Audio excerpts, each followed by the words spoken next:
Hello, everybody, and welcome to our special UN Food Systems Summit, pre-summit affiliated session on aquatic foods for healthy people and planet. My name is Nitya Rao, and I'm professor at the School of International Development, University of East Anglia, and a member of the high-level panel of experts to the Committee on World Food Security, the CFS, and I will be moderating this event. In the past months, World Fish and partners across the public and private sector have hosted a number of food systems summit dialogues on the topic of food systems transformation with aquatic foods as part of our research to policy activities to shape the outcomes of the summit. In our pre-summit affiliated session today, we have invited women's small-scale aquatic food producers, processors, traders, and consumers who account for 50% of those working in aquatic food systems to showcase game-changing solutions across all 5 action tracks.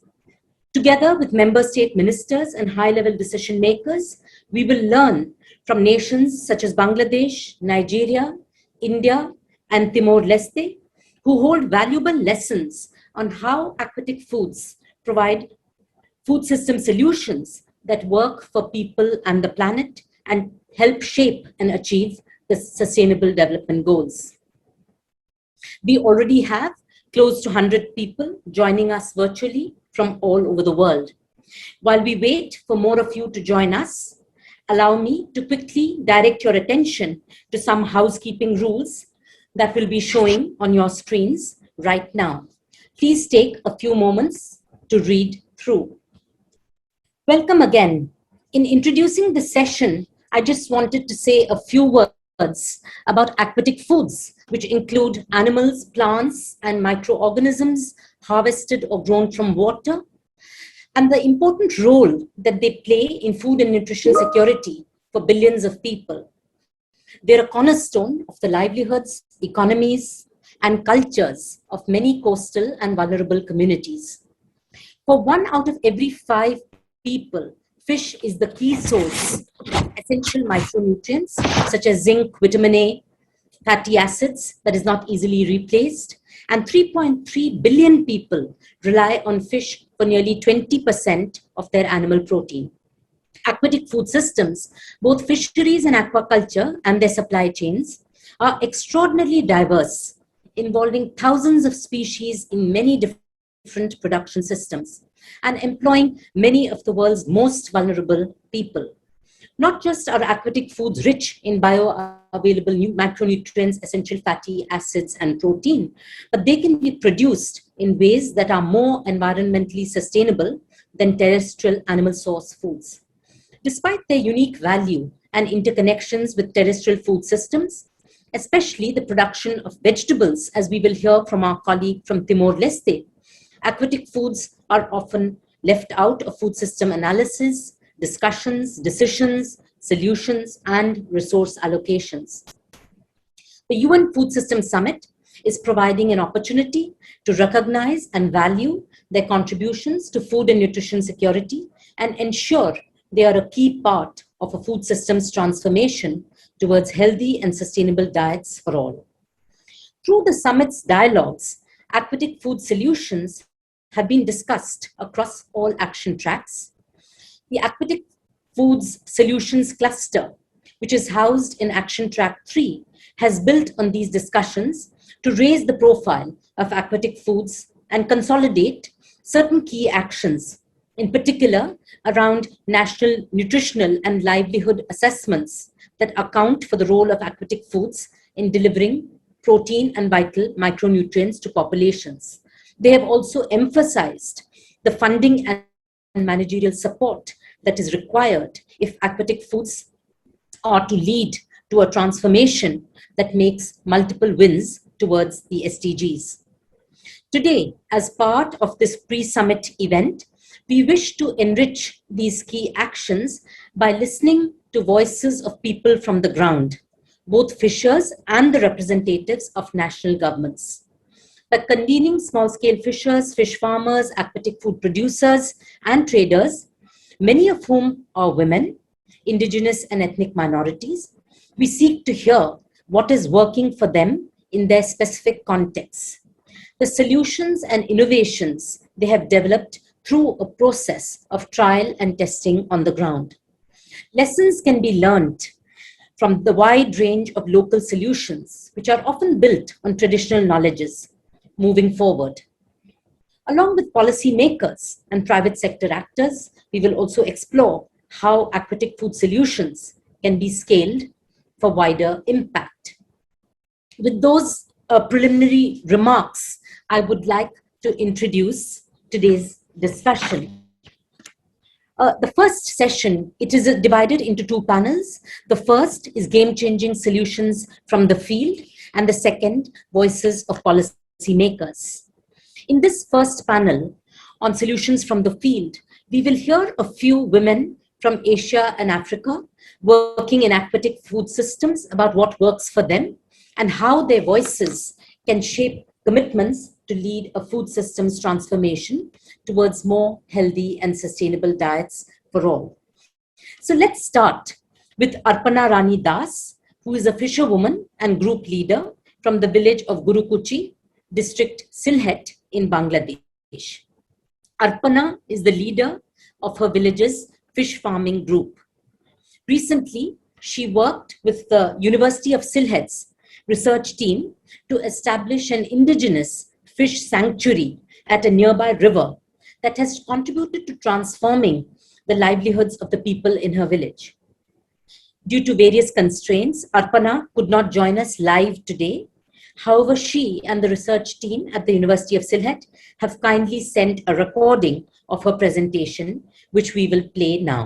আমার নাম অর্পণা রানী দাস, মৎস্যজীবী পরিবারের একজন সদস্য। আমাদের গ্রামে একটি জেলে গ্রাম এবং সবাই খুব গরিব। আমরা গ্রামের সকল পরিবারের একজন করে সদস্য নিয়ে মহিলা পুরুষ সহ মোট ৪৫ জন সদস্যদের একটি সমিতি করেছি। এই সমিতির সভাপতি আমি নিজেই। আমাদের স্বামীরা খাল বিল নদী নালায় মাছ ধরে বাজারে বিক্রয় করে। পরিবারে খাওয়ার জন্য কিছু ছোট মাছ আনে। ছোট মাছগুলো আমরা বিভিন্ন রকম শাকসবজি দিয়ে পরিবারে রান্না করে খাই, বিশেষ করে বাচ্চারাও খায়। সিলেটে কৃষি বিশ্ববিদ্যালয় থেকে প্রফেসর মৃত্যুঞ্জয় কুণ্ড এবং তার গবেষণায় তার দলে আমাদের সমিতির সদস্যদের শিখিয়েছি কিভাবে কাঁচায় মাছ চাষ করা হয়। খাঁচায় আমরা পাবদা, মাগুর এবং তেলাপিয়া মাছ চাষ করি। চাষ করায় মাছের কিছু অংশ আমরা খেয়েছি এবং বাকিটা বিক্রয় করে সেলাইয়ের মেশিন, ছাগল এবং বেড়া কিনে যেগুলা দিয়ে আমরা আর্থিকভাবে লাভবান হচ্ছি। আমরা ওদের কাছ থেকে জেনে নিয়েছি ছোট মাছ, বিশেষ করে মলাদ, ডেলা, দারকিনা ইত্যাদির পুষ্টিগুণ অনেক বেশি। আমাদের গ্রামের পাশ দিয়ে ছোট নদী বয়ে গেছে, যেখানে এক সময় অনেক মাছ পাওয়া যেত এবং বর্তমানে মাছ অনেক কম গেছিল। সিলেট কৃষি বিশ্ববিদ্যালয়ের স্যারের পরামর্শ এবং সাহায্যে আমরা নদীতে মাছের একটি অভয় আশ্রম গড়ে তুলছি এবং নিজেরাই দেখাশোনা করে কাউকে মাছ অভয় আশ্রমের ভিতরে আশপাশে ধরতে দেই না এবং বিভিন্ন জায়গা থেকে মলাই এবং ডেলা মাছ সংগ্রহ করে অভয় আশ্রমের ভিতরে ছাড়া হয়েছে, যার ফলে দেশি মাছ, বিশেষ করে মলা মাছ অনেক বেশি বৃদ্ধি পেয়েছে। আমাদের স্বামীরা আগের তুলনায় বেশি মাছ ধরতে পারছে এবং আমরা আগের তুলনায় মাছ বেশি খেতে পাচ্ছি। আমাদের কিছু মহিলারা কাছাকাছি জলাশয়ে মাছ ধরতে যায়। আমরা আগের থেকে বেশি টাকা আয় করতে পেরে খুশি এবং ভালো আছি। নমস্কার।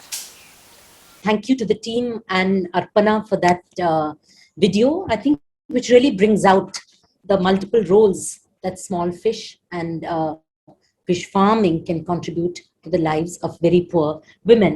From Bangladesh, we will now turn to Nigeria, to our next speaker, Hawa Salifu, who is the CEO of Hasanta Integrated Farm Enterprises in Nigeria. Salifu leads a fish farm that operates catfish seed production, fish processing, and on-farm training.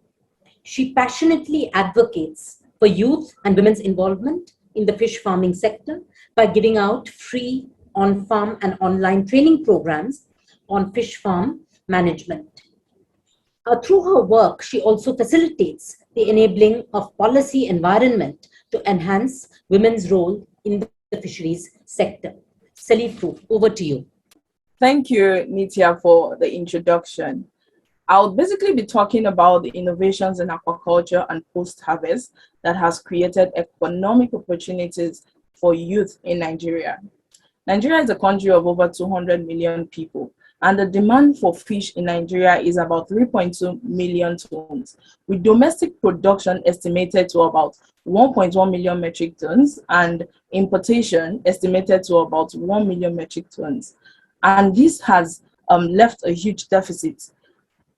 The aquaculture sector in Nigeria is dominated by farmers who grow majorly catfish, and it is driven by private capital investments. The rapid population growth seen in Africa, and Nigeria in particular, which is the most populous country in the continent, has led to an increasing rate of food insecurity and unemployment, which has led to high cases of poverty and social vices. In my situation, during my undergraduate days, I paid keen attention to practical knowledge, and I also tried to understand the market and the value chain and the various value chain that exists. For me, what I was looking for was the value chain that requires lower capital and also requires and has a lower risk for startups. So I decided catfish processing was best for me as at that time. Over time, I grew from that to fish seed production and construction of mobile tarpaulin ponds. Now, in order to carve a niche for myself, I created a unique selling point. So I decided to make my oven-dried catfish stand out by processing it with different natural spices like ginger, garlic, onion, and pepper, which did not only improve the taste of my fish, but also increased its shelf life. In recent times in Nigeria, a lot of youth are becoming more aware of the opportunities that exist in the sector. However, it is important for them to understand the markets and the various value chain. And this also brings the issue of advocacy and commitment from both the government, non-governmental organizations, and the youth.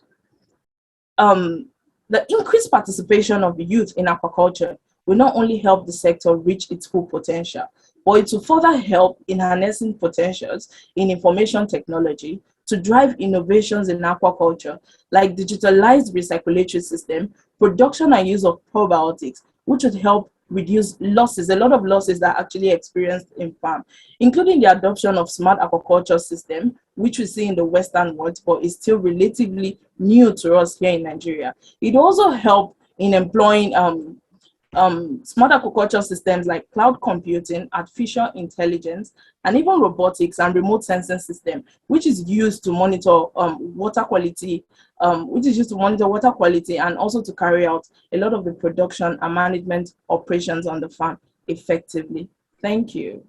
Thank you so much, Salifu, also for pointing out the link between food security and employment, the role of innovation, especially for reducing losses. And I think this is an area really where the SAS Summit is trying to find solution in terms of reducing losses. So thank you very much for your intervention.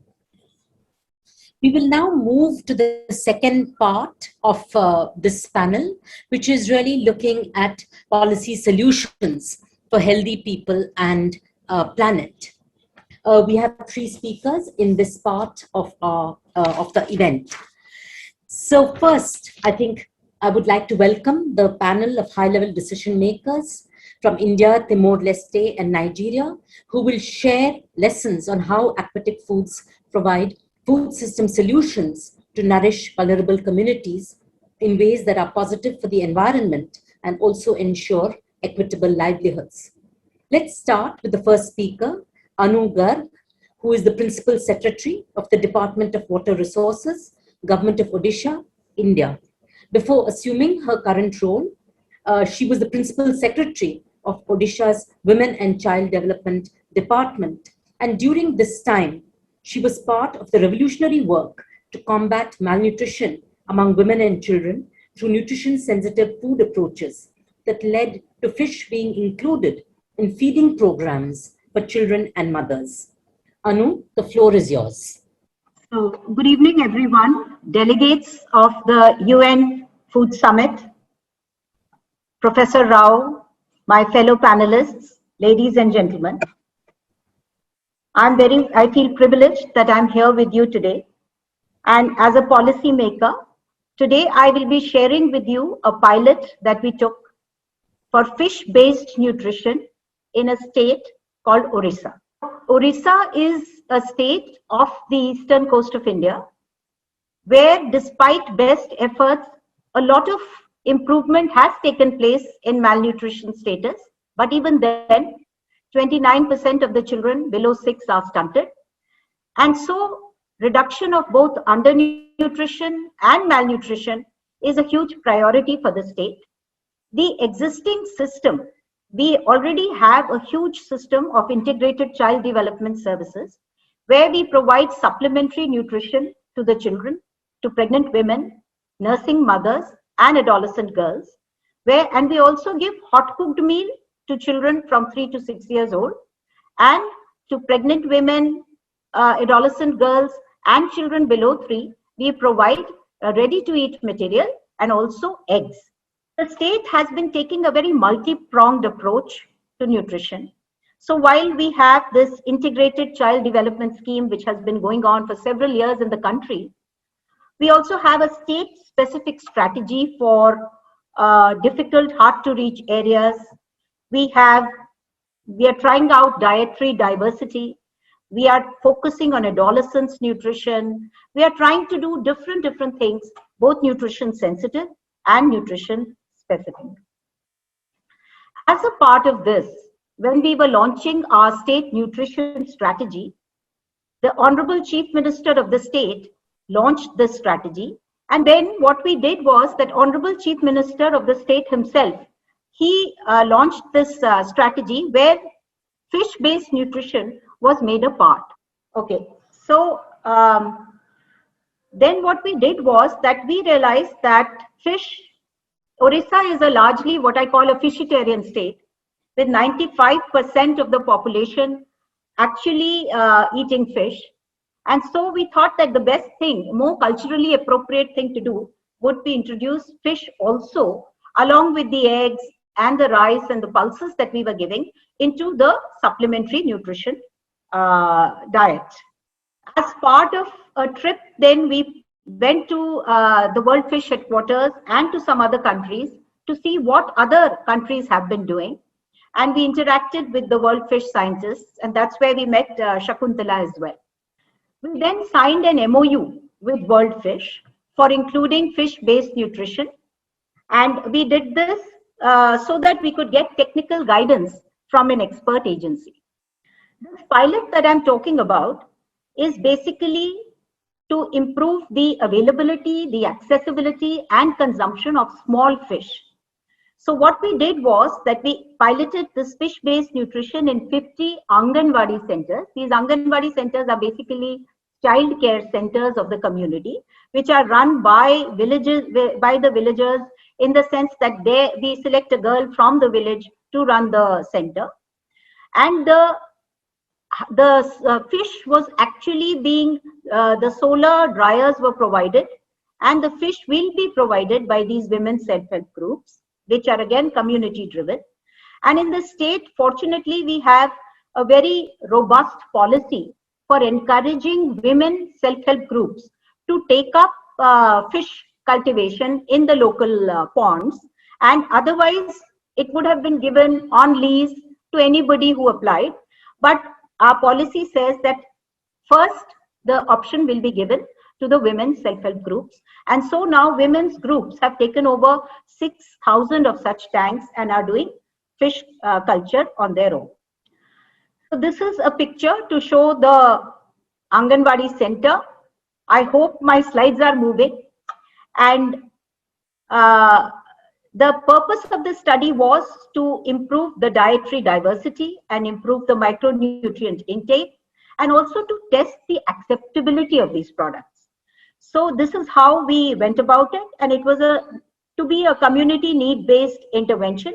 Apart from this, we were also trying to promote healthier eating habits. Generally, they should be taking up fish, not through the supplementary program of the government alone, but also otherwise giving them more menus, etc., so that they can themselves be eating fish. Hot cooked meals were provided to 1,200 children. The take-home ration to 800 pregnant and nursing women and adolescent girls. And depending on the result, we will be upscaling the program.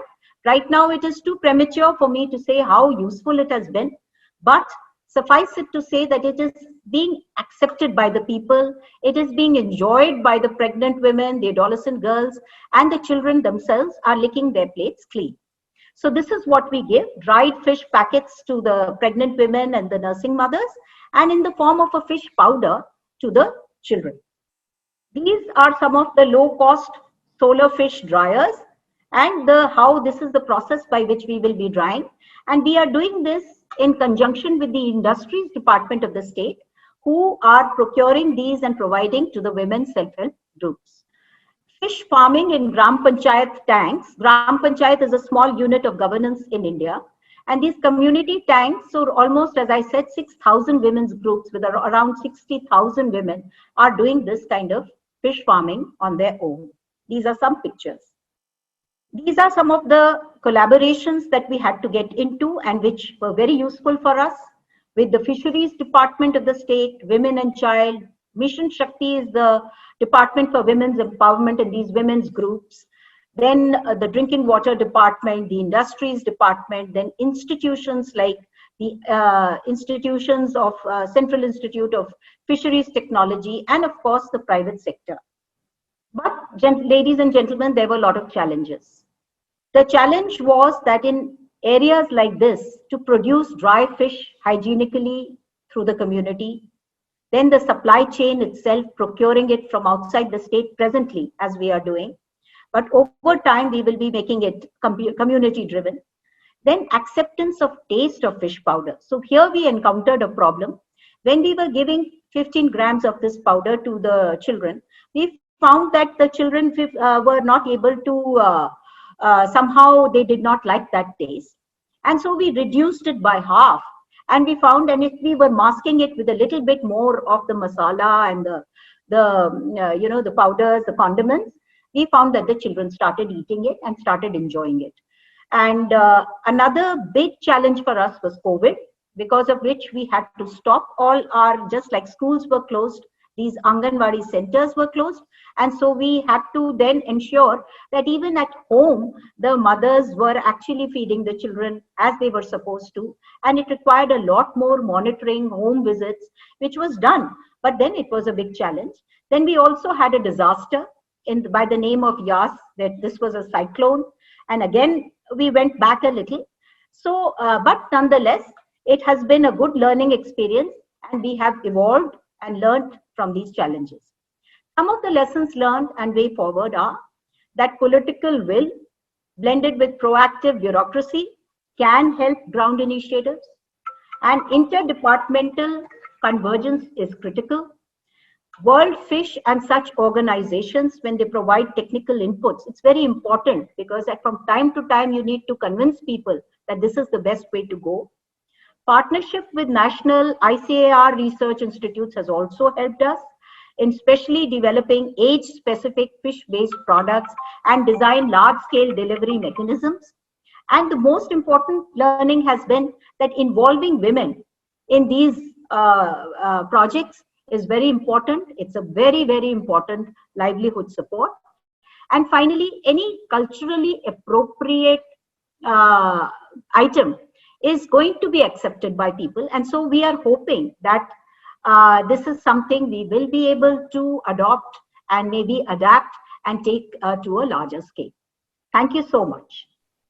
Thank you very much for that input, Anu, and for really highlighting the importance of context-specific solutions, understanding what are the problems that are encountered in particular context on the ground, and responding to that. We will now turn to Ime Umo, who is the Director of the Department of Fisheries and Aquaculture at the Federal Ministry of Agriculture and Rural Development in Nigeria. He is responsible for developing policies, programs, and projects in aquatic food production systems for poverty reduction, hunger and malnutrition, and creation of jobs for Nigerian people.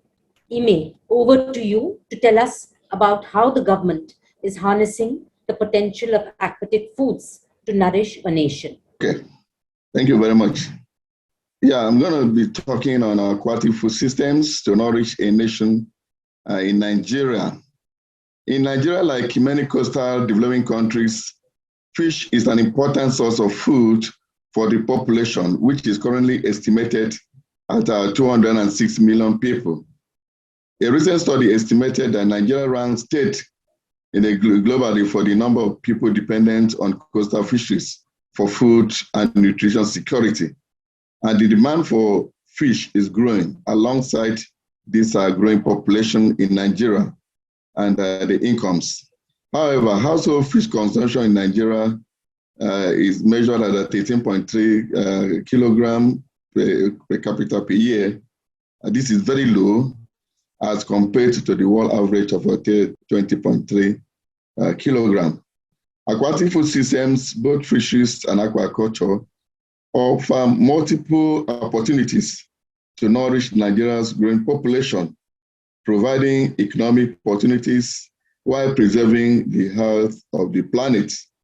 Demand for fish and other aquatic foods is rising. In Nigeria, we have about 3.6 million metric tons per year, but still vulnerable economies are not eating enough and therefore missing out of the nutritional benefits of fish. For Nigeria, fish production and supply in Nigeria is not sufficient. Actually, on all the sources, that is the industrial, the marine, and the aquaculture, we have about 1.1 million metric tons that are being produced, and currently imports, to bridge the supply and demand gap. However, this rising demand provides an opportunity to develop a local supply and production, improving access to nutritious food while creating numerous jobs for Nigerians. Aquatic food supply and production is based on the principle of nutrition-sensitive aquatic food systems, fisheries, aquaculture production, and supply chains. The overall goal of this is to nourish the nation.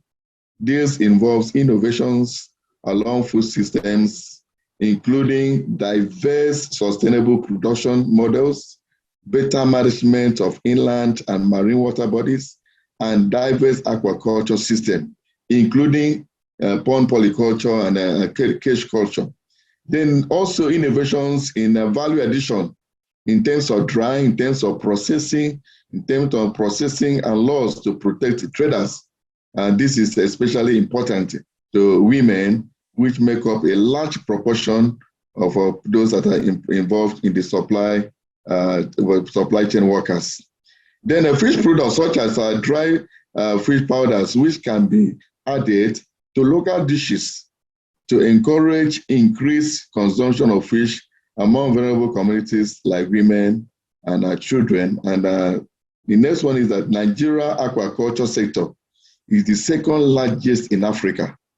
With research and innovation, we can build a sector that nourishes the nation while providing economic opportunities, especially for our own youth.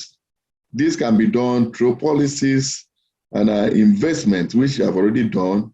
We have developed policies, programs, and projects targeting and building the sector in inclusive and sustainable ways. That is access to inputs in terms of the juveniles, in terms of the fish feed, in terms of cages for aquaculture and other inputs that we made available, to the farmers. And in Nigeria, we are involved in training, capacity development.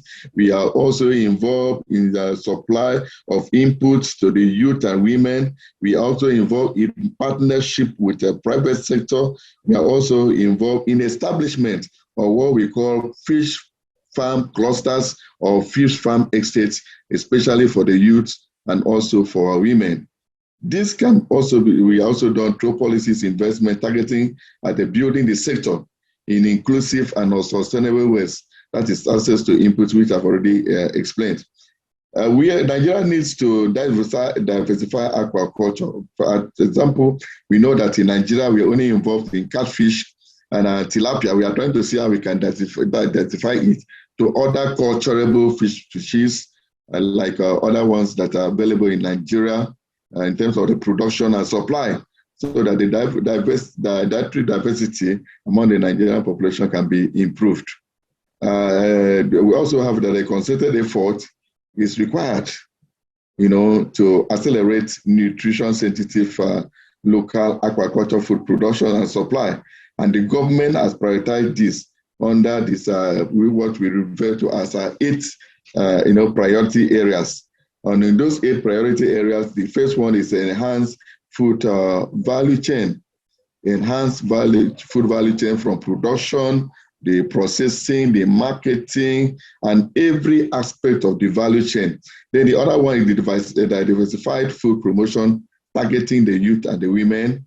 Then the next one is improved food safety along the value chain. Food safety is very important, and we take it very seriously because of the value chain. Then resilience and social production needs for vulnerable groups, especially incorporating nutrition into hard investment and into the agricultural sector and the food systems.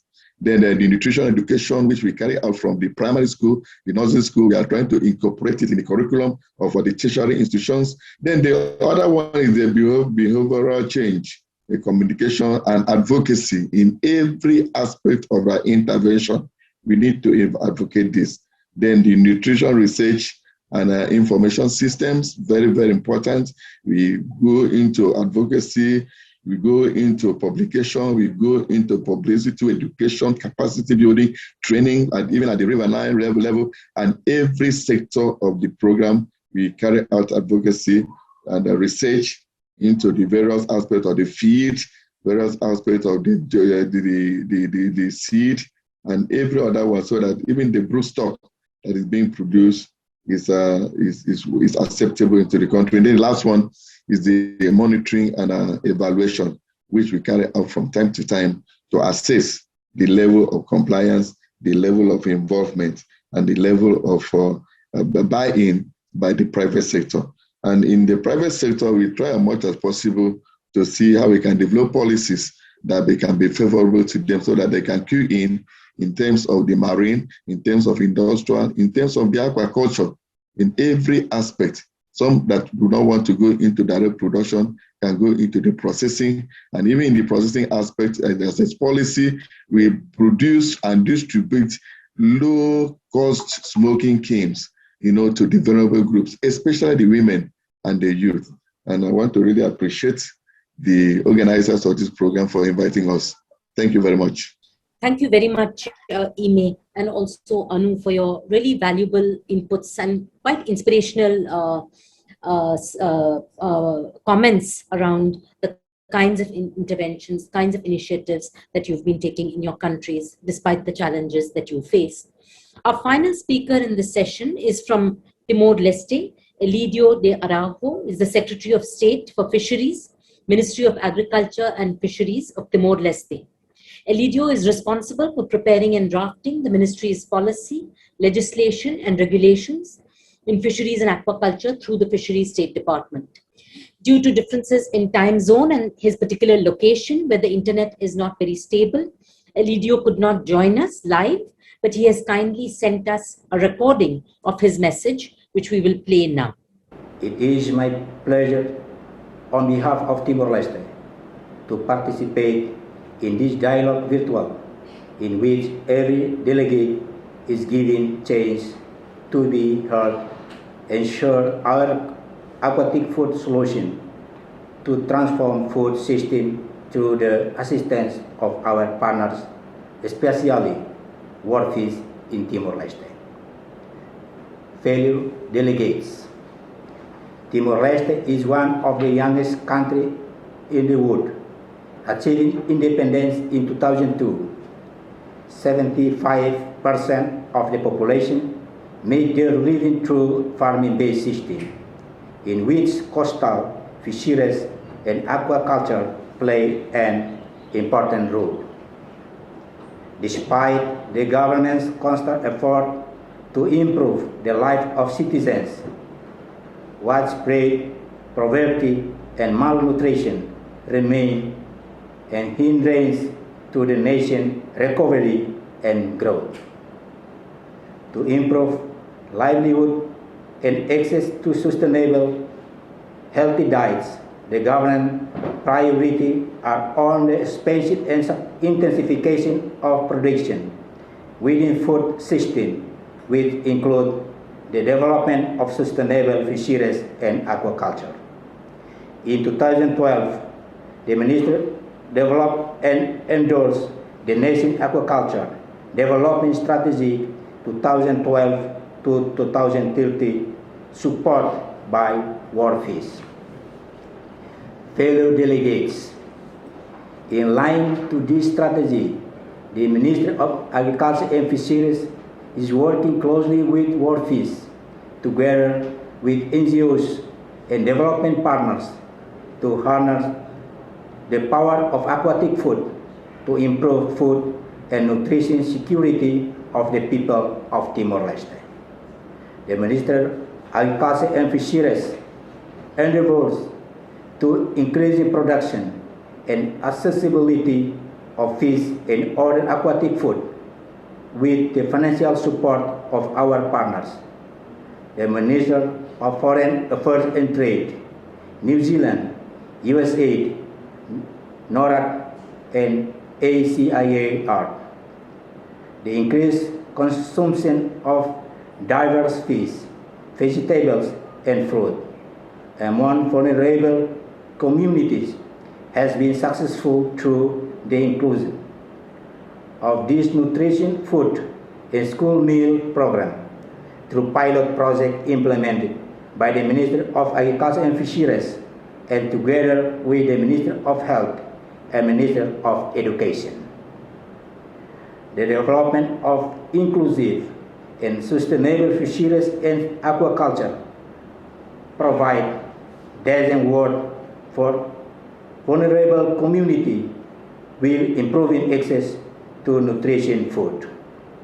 Over the last 10 years, a sound foundation for the expansion of inland aquaculture has been laid by developing appropriate seed and feed technologies, upgrading basic hatchery infrastructure to maintain genetic quality of brood fish, establishing public-private partnership model for seed production and dissemination system, and development knowledge sharing platforms to engage farmers. Now the Minister, together with WorldFish and other partners, is endeavoring to scale sustainable aquaculture throughout the country. Fellow delegates, in addition, we promote the integration of agriculture with aquaculture. In the homestead, local vegetables are grown alongside fish in aquaculture ponds.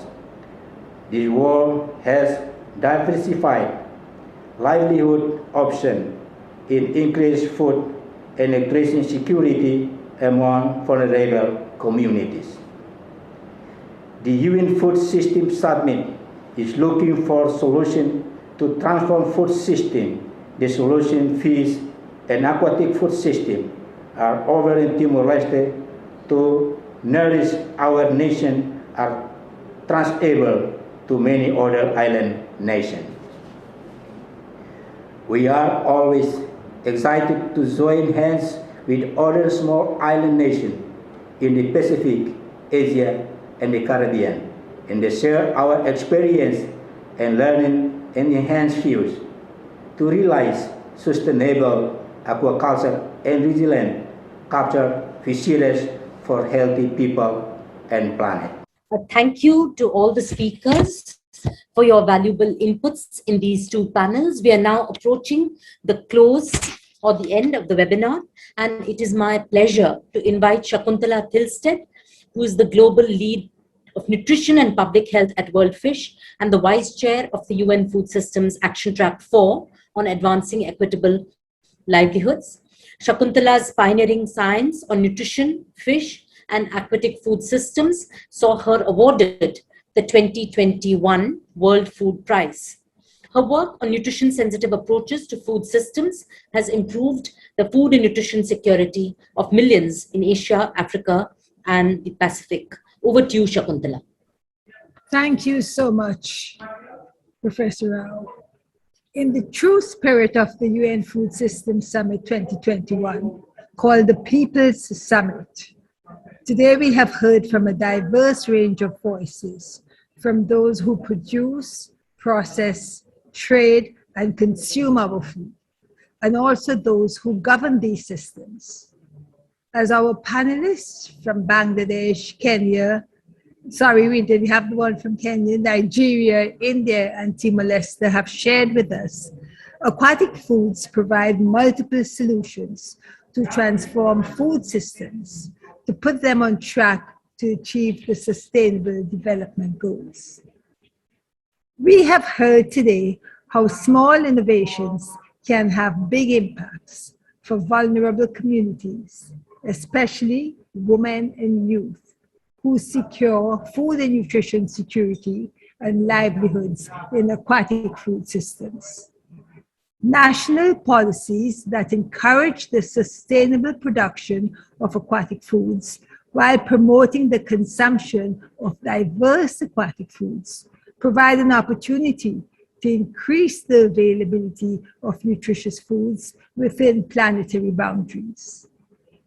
Our panelists from the governments of Odisha, India, Nigeria, and Timor-Leste continue to advance their commitments to actions on aquatic foods and are setting a tone of leadership and bold ambitions that will inspire the engagement of many others ahead of the summit. Fish and other aquatic foods offer a life-changing opportunity for the hundreds of millions of undernourished people around the world, particularly in low and middle-income countries. By harnessing the potential of aquatic foods, the global development community can get on track to achieve food and nutrition security. Regular online meetings, public fora, and surveys around the summit's 5 action tracks have been organized and conducted to ensure the broadest possible range of perspectives and ideas to develop food systems for all.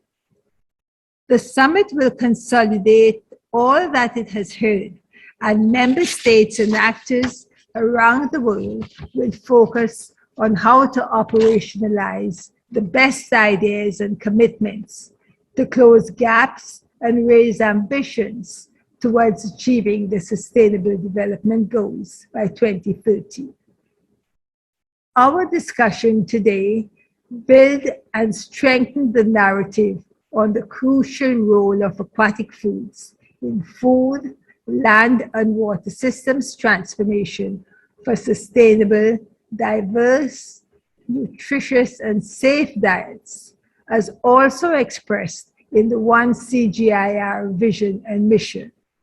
And this discussion will inform all action tracks as we move to review and consolidate key commitments and solutions put forward by member states and multiple other actors. The voices we have heard today also put the pre-summit on a path to take stock of the progress made in aquatic food systems, laying the groundwork for an ambitious and productive UN Food Systems Summit, which will take place later this year alongside the United Nations General Assembly in New York. Let me thank our excellent moderator, Professor Nitya Rao, our panelists from different countries, the WorldFish Communications team, and country staff and partners for this interesting and important session on aquatic foods for healthy people and planet. Thank you also to all participants. Thank you so much, Shakuntala, for those closing remarks, and also to all the other panelists, and also all of you, the attendees. Unfortunately, we haven't had time for Q&A, but clearly there are some interesting and important questions that have been placed in the chat box and the Q&A, which will all go towards informing the discussion which emerges from this dialogue. We also hope that some interesting solutions from the ground have been inspirational for you as well. Thank you very much, and see you in the next one.